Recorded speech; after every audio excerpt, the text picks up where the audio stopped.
Aujourd'hui nous allons voir une leçon qui s'intitule « Je sais copier et mettre en page sur l'ordinateur des textes courts de 5 à 10 lignes ». Donc effectivement, pour pouvoir copier à l'ordinateur, eh bien, il faut connaître la fonction des touches sur le clavier. Donc sur un clavier, on va retrouver les lettres comme ça, et il y aura aussi des touches où il y a de la ponctuation, comme ici, le point d'interrogation et la virgule, le point et le point-virgule, la barre comme ça et les deux points, le symbole du paragraphe et le point d'exclamation. Et on trouve aussi sur un clavier les nombres, et qui sont couplés avec d'autres caractères spéciaux. Et donc, il y a également d'autres touches qu'il faut connaître. La touche espace, puisqu'entre chaque mot, on va mettre un espace. La touche comme ça avec la flèche qui correspond à la majuscule. Celle-ci qui fait qu'on efface une lettre, qu'on peut effacer comme ça un mot aussi. Celle-là qui verrouille la majuscule. Le tab qui est en haut là et qui permet de faire un alinéa. La touche ici, qui se trouve ici, celle-ci, qui est le entrée pour aller à la ligne par exemple. Et donc si je veux faire un « et », eh bien je vais appuyer sur cette touche-là, celle qui a le 2 et le « et ».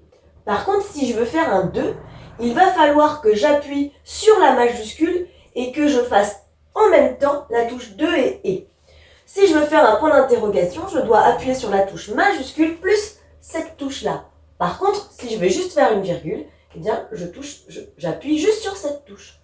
J'utilise également pour écrire correctement à l'ordinateur la souris ou le pad pour déplacer le curseur. Pas de panique, on s'entraîne et c'est avec l'entraînement qu'on devient vraiment fort. Donc on n'hésite pas au début on est comme ça un peu dans la difficulté, on fait lettre après lettre, hop la touche espace et puis après très vite tu verras, tu pianoteras comme ça sur l'ordinateur. Pas de panique. Et moi je te conseille pour t'entraîner de recopier un poème par exemple, en faisant bien attention à la ponctuation, à la mise en page et aux majuscules. À toi de jouer à présent. Pour voir si tu as bien saisi le cours, je te propose un petit vrai ou faux. Pour revenir à la ligne, j'appuie sur Entrée. Cette touche-là avec la flèche. C'est vrai ou c'est faux?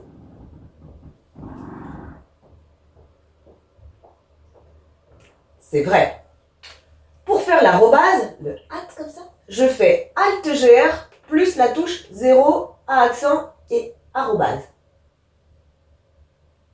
Alors, je n'en ai pas parlé dans le cours, mais c'est vrai.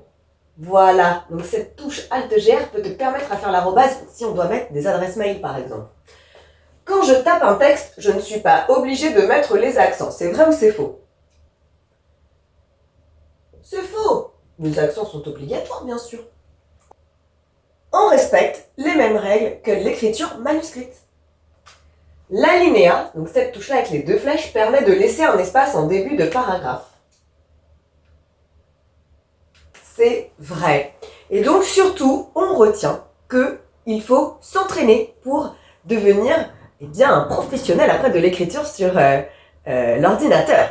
Si jamais c'est encore un peu difficile, des exercices en ligne peuvent t'aider. Mais j'espère que c'est plus clair. Allez, à bientôt. Maintenant que tu as tout compris, entraîne-toi en faisant les exercices ci-dessous.